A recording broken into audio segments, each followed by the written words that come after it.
Welcome to Westside Community Church. You're watching a message titled, I'll Never Forget That Day by Pastor Andrew Clark. And I've titled the message, I'll Never Forget That Day. I titled that because, there's days you'll never forget. I mean, you'll never forget the day maybe that you got your first bike. Or for some of you, a better example might be you'll never forget the day you shot your first buck. For others, it might be, I'll never forget the day I knew what I wanted to do with my life, or I got my first job. I'll never forget the day that I saw my wife for the first time. For me, the first time I saw my wife was actually on a college visitation down in Grand Rapids. And I was in this room about half the size of this, and there was like this little party going on for all the people visiting, and they were serving us cake, and it was awesome. And I'm eating cake and on one side, and I kind of just turn around and I look to the corner of the opposite corner of the room, and there's this cute blonde just creepily, is that the word? Just staring me down, like just very like, just, I don't know what it was. It wouldn't have been a sugar rush or just the creepiness of it, but I was like, I got to talk to her. That's the first time. I'll never forget that day, though. I mean, it's fun to laugh and talk about it, but there's days you'll never forget, am I right? There's certain things in our lives that have happened, and you just never forget it. And this morning, I want to share from Joshua chapter 3 about a man named Joshua, and a day I'm sure that he never went on to forget.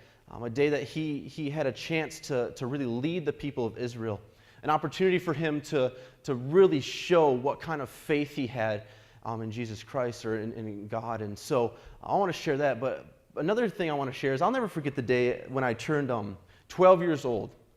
I know it's a random birthday to never forget, but for me it was not the best, not a crazy day. I mean, for one, I was turning 12, which means all I got was puberty, not anything with teenage years or anything like that. I just was turning 12, nothing special. But I remember this day specifically because on my 12th birthday, we sat around in my living room with all my siblings and my mom and dad, and we're eating cake, and my mom makes this chocolate cake with peanut butter frosting and Reese's peanut butter cup crumpled on top, and it's like perfect Pinterest material, and it's just awesome. And she makes this, and we eat it every year for my birthday, and so we're eating this cake as a family, and just loving life. Yeah, I'm 12, like, whatever you do when you turn 12. But as we're eating this cake, my dad goes, hey, I want to share something with you guys. Your mother and I have something we need to tell you. We're like, yeah, more presents, whatever, yeah, so tell us. And he's like, I'm leaving my job, so probably won't have a paycheck for at least 90 days, not sure, but I'm leaving my job as a youth pastor at this other church. And I'm going to go start a church on the west side of town. Cool, Dad. I don't, what do you say at that point? For me, it's my birthday, and you're basically telling me you're ruining my life. I like where we're at, Dad. I have friends over there. You have a successful ministry over there. Like, what the heck are you thinking? Are you crazy? And he's like, no, we're going to go do this. And so eventually I'm eating cake, laying on the floor, bawling my eyes out, like, why are you trying to comfort myself with this cake as my dad is essentially ruining my life, telling me he's leaving everything. His mom and him are leaving everything, and they're going to start this church on the west side of town. Who would want to go listen to a bald man who spits and sweats a lot? Are you serious?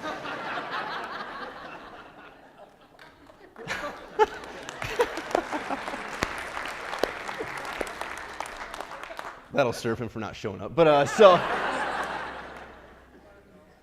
remember, I think back, and for a longest time, that was such like a hurtful, crazy memory of me. And now I like to look back at it, and it's such a beautiful memory for me.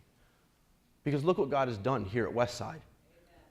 It's such an awesome testimony to the faith of my parents, to the faith and the honest fullness of their belief that God had a plan and a vision for them, and they to follow through in that with wholehearted faith. It's such a beautiful thing. It's such a beautiful testimony to that. So it is an honor to be back here, and it's an honor to share with you guys this morning. And from there, I want to talk about this man, like I said a little bit ago, Joshua, a man who had that similar faith, a man who had a lot of things against him, had a calling in his life that really didn't make sense and may have been a little scary, but he said, no, I'm going to keep the faith and keep going. So Joshua chapter 3, if you want to turn in your Bibles there, I'm going to read quite a bit. I don't apologize for that because it's the Word of God. And it's, for some of us, we don't read it enough. So I'm going to read it, and I'm going to let the text itself preaches. But some backup about who Joshua is, some background about this man and where we're about to be is Joshua is now the leader of the people of Israel. Moses, if you've heard of who Moses was, has just died. And Joshua at 80 years old, not 18, 25, like young leader. No, 80 years old. He's been thrust into the leadership of these people. And he's now led them for a little while, and they've approached the promised land, this promise that had been made to them hundreds of years ago, and they almost went into it 40 years before that, and now they're at the cusp of the promised land. And the only thing standing between them and this land they've been promised is the Jordan River. Joshua, being the leader, has led them this far, 80 years old. He's replaced a great leader himself.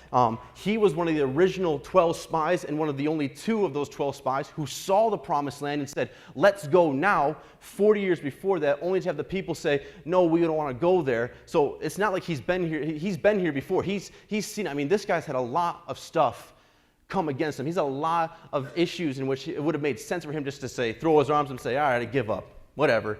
You guys don't care. You guys don't get it. Joshua had to be a man of faith. 80 years old, on the cusp of the promised land, and him and all this nation of Israel has approached this river. It's the only thing standing between them and the promised land.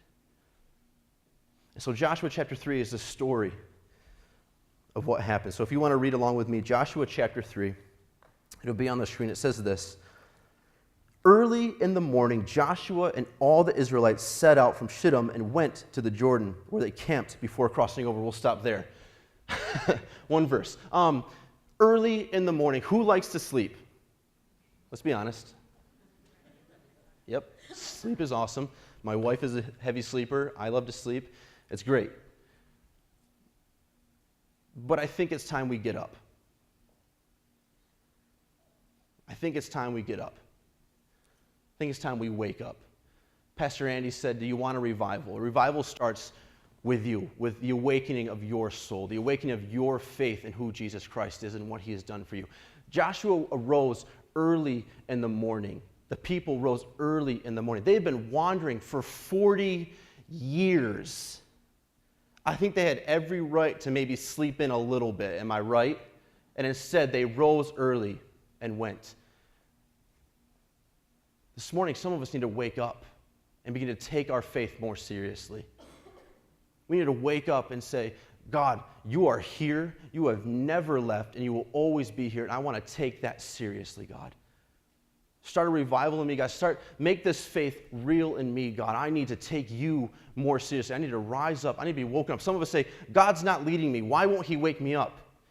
Maybe it's not his job to wake you up.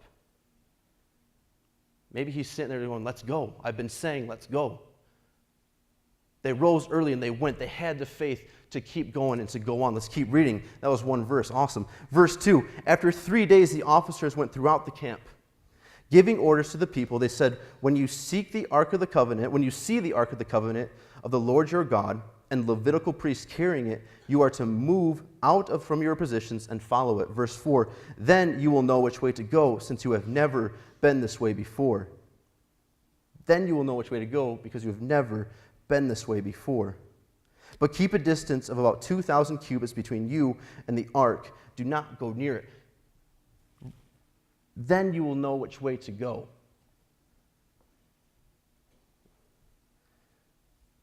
So they've come this far. They've been wandering for 40 years now. They've really having no idea of where to go. That's crazy. That's a true testament. That's a true, honest opinion of what their faith was. That they had no idea where they were going. That they had been wanted. They had been lost, and all they knew was to get up each morning, to take their faith seriously, and to go, and to walk, and to follow. Joshua, his faith was that real. I may not know which way I'm going, God, but I know you're leading me. And truly grasping onto that and saying, God, you are going to lead me. You have led me. You've led me this far. Why would I stop here? Why would I stop now? This morning, why would you stop now? God, I don't know where you're at, but I'm going to keep searching for you. I'm going to keep following you, God. Why would you stop here? Don't stop here.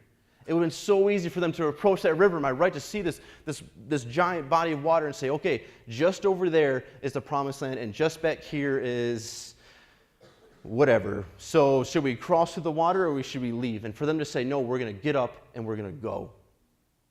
This morning, some of us need to have that kind of faith.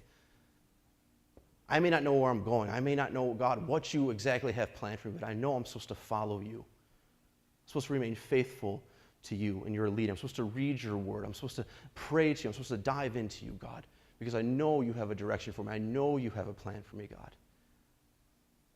They had no idea where to go, but they knew they're supposed to follow him. Verse 5. Joshua told the people, consecrate yourselves, for tomorrow the Lord will do amazing things among you. Joshua said to the priests, take up the Ark of the Covenant and pass on ahead of the people. So they took it up and they went ahead of them. Verse 7, the Lord said to Joshua, today I will begin to exalt you in the eyes of all of Israel, so they may know that I am with you as I was with Moses.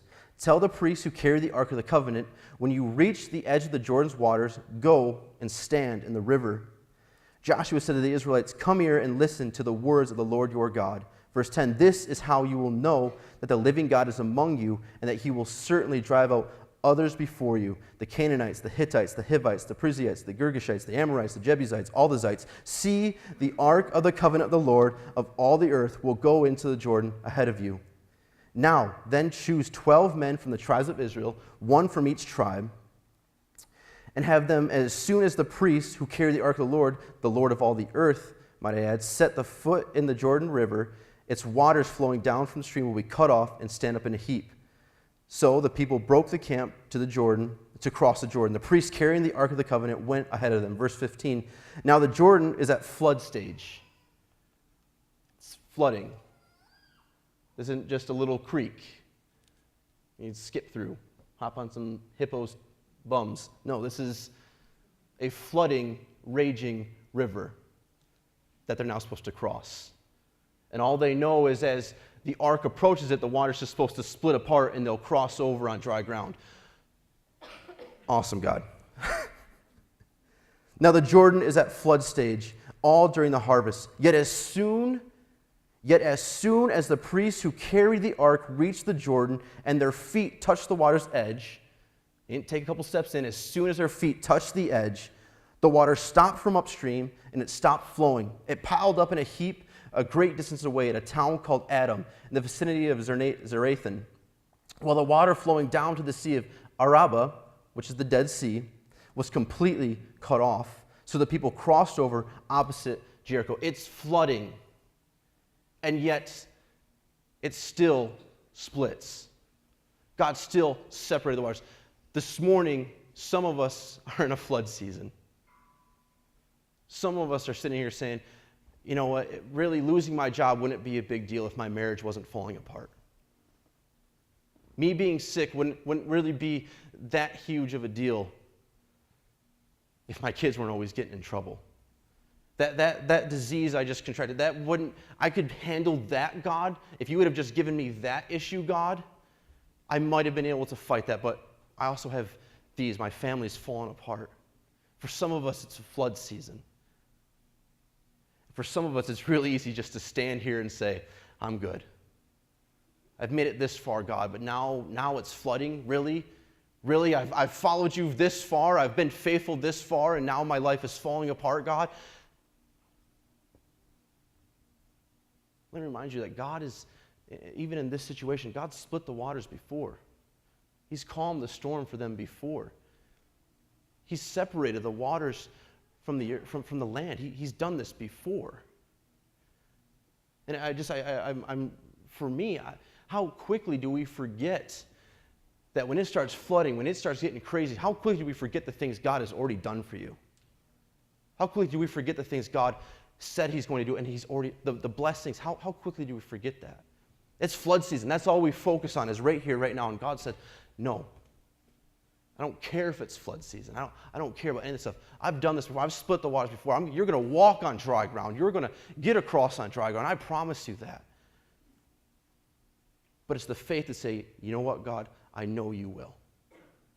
It takes us to have the faith to say, God, you are beautiful and you are mighty, and I know you have the strength to do this, God. It may be flood season for some of us this morning.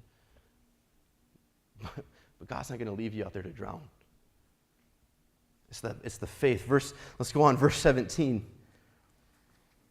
Going to keep reading. Verse 17. The priests who carried the ark of the covenant of the Lord stopped in the middle of the Jordan and stood on dry ground. Awesome. While all Israel passed by until the whole nation had completed the crossing on dry ground.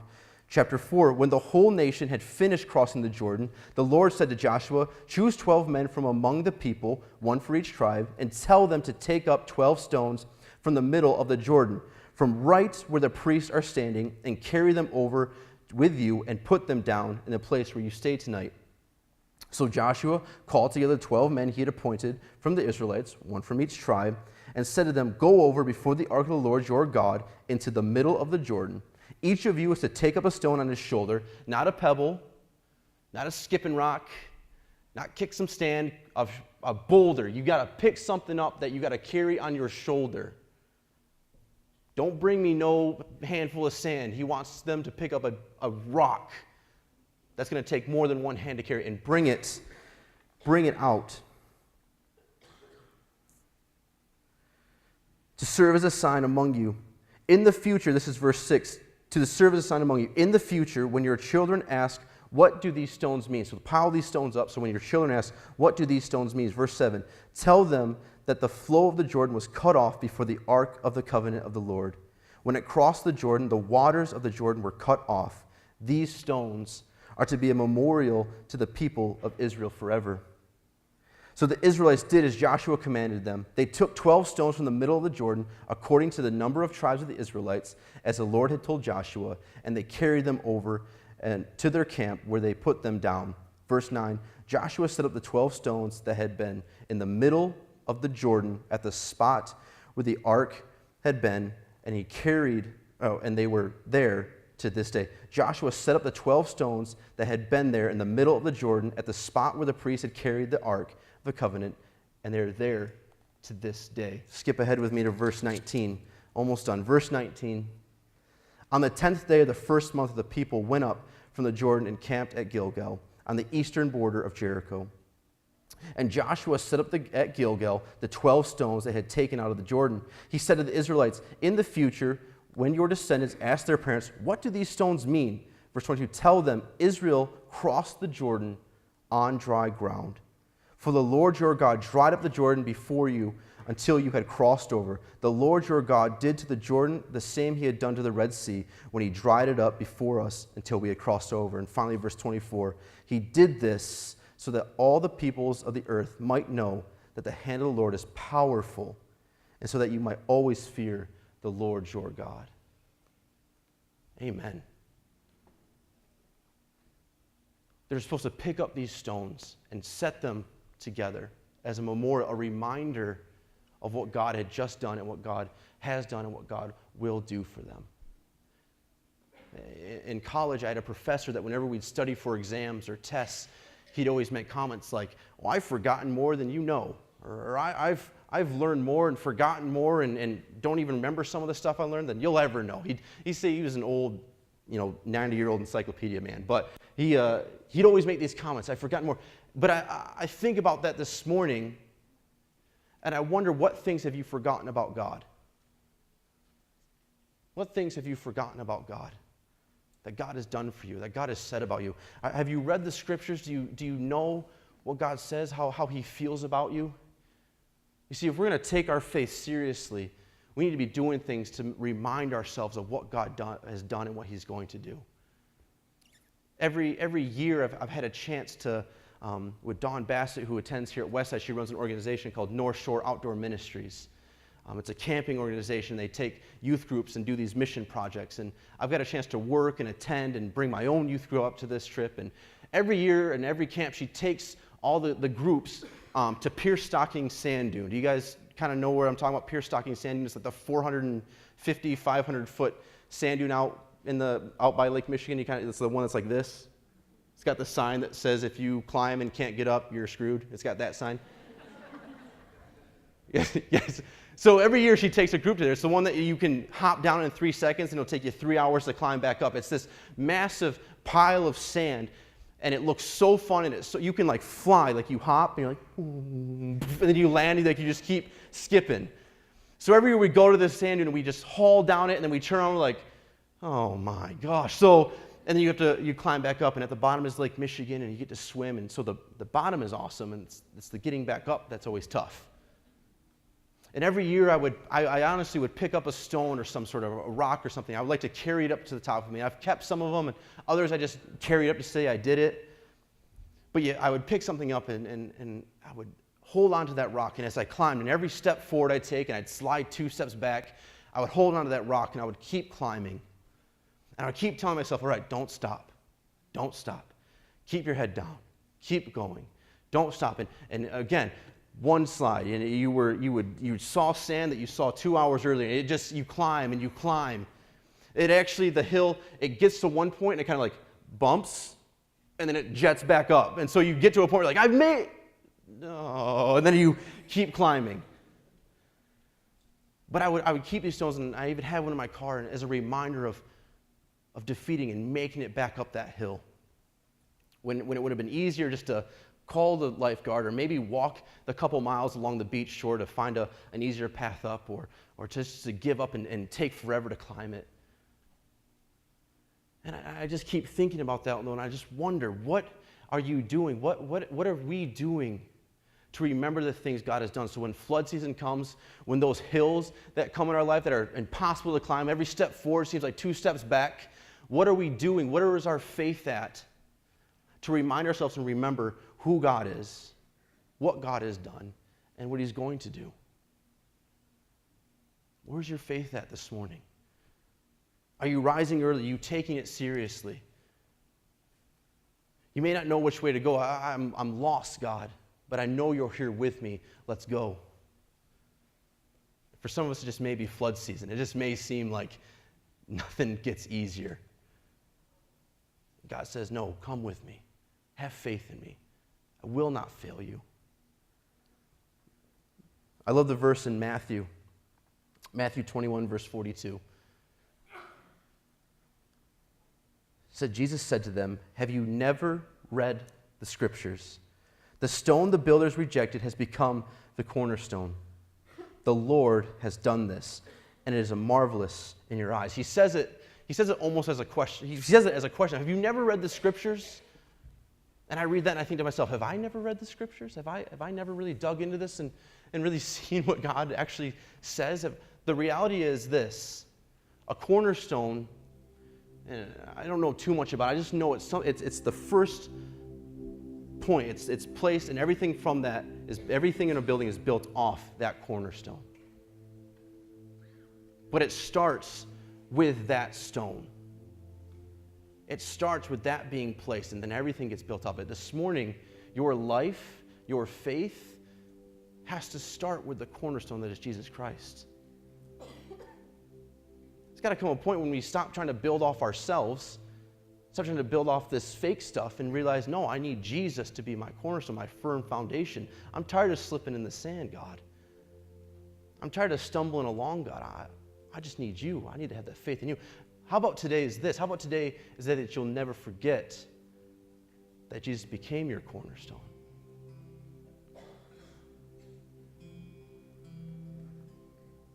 The stone the builders had rejected. The stone that went to the cross for you and I, who died and rose again 3 days. The stone that gives us grace that we don't deserve, that loves us when we don't need or want or feel like we should be loved. The stone the builders rejected has become the cornerstone of life.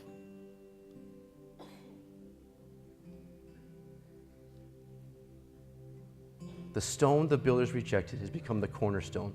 The Lord has done this, and it is marvelous in our eyes. It's beautiful.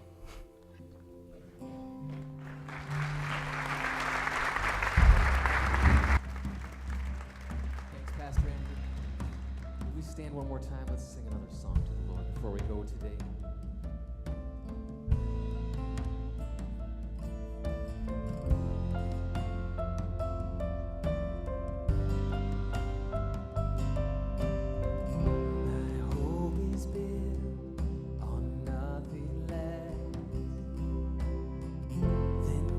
Jesus' blood and righteousness.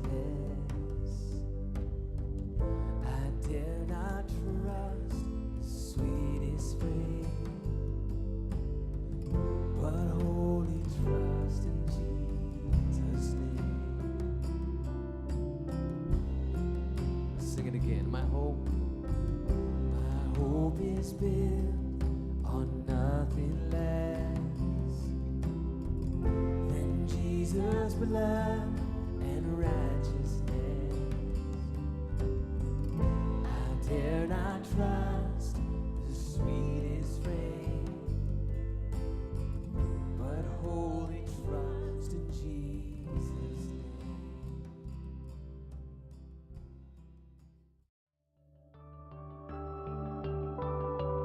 Thank you for joining us at Westside Community Church. We hope to see you at one of our Sunday services at 9 or 11 a.m.